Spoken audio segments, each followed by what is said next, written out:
From Wish TV and the All Indiana Podcast Network, this is the Daybreak Drive-In Podcast, presented by Ashkenazi Health. From Wish TV, I'm Derek Dennis with your Newsday Daybreak Drive-In for Wednesday, February 25th. President Trump delivers a State of the Union address, and Indiana's best political team weighs in. A teen pleads guilty as an adult to raping and strangling a 79-year-old woman in New Whiteland, and the coveted design of the ticket for the 110th running of the Indianapolis 500 is revealed. Next.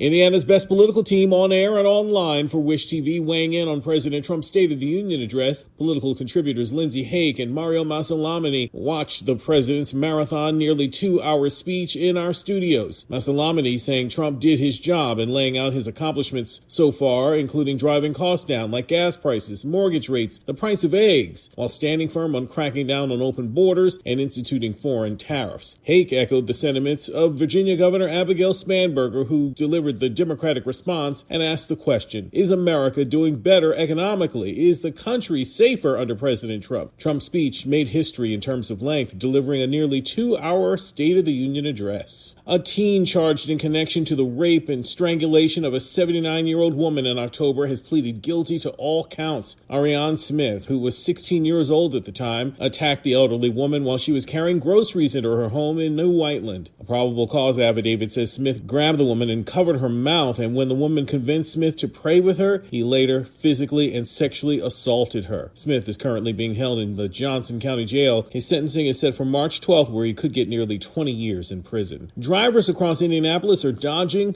potholes, but the Department of Public Works says there's a plan to speed up repairs and prevent more damage. Crews were out early Tuesday morning patching potholes with a cold mix of asphalt. They say that's better for repairs in temperatures below 40 degrees. The city says so far crews have patched 46,000 potholes since January 1st, but officials say spring is when they'll be able to move more aggressively with permanent pothole repairs. The 110th running of the Indianapolis 500 is just about 15 weeks away, and as usual, you'll need a ticket to see the race up close. On Tuesday, officials with the Indianapolis Motor Speedway unveiled the design of the ticket. It features an image of last year's Indy 500 winner, Alex Palou, flanked by red, white, and blue stars and stripes, which honor the 250th anniversary of the United States' independence. The photo of Palou on this year's ticket was captured when he stood on top of his race car after winning the 109th Indy 500 last year. In your News 8 sports, Ball State beats UMass in an overtime thriller. Final score 74-73, Ball State.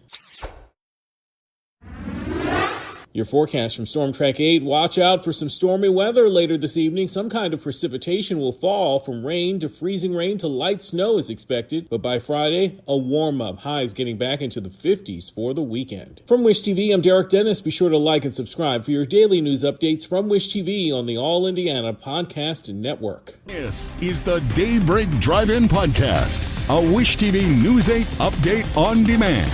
For even more on-demand, on-the-go, connect to Wish TV on Facebook at wishtv.com and on the free Wish TV mobile app. And be sure to like and subscribe and follow this podcast for updates every weekday morning on the All Indiana Podcast Network and wherever you get your podcasts. The Daybreak Drive-In Podcast is presented by Ashkenazi Health.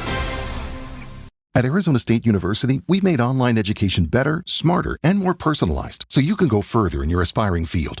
I decided to pursue medicine once I realized that ASU did have the online program for biological sciences. You're still required to learn the same curriculum. You're still being tested on the same content that anyone would be tested on in person. The comprehensiveness of the program prepared me so well for medical school. Explore over 350 plus programs at asuonline.asu.edu.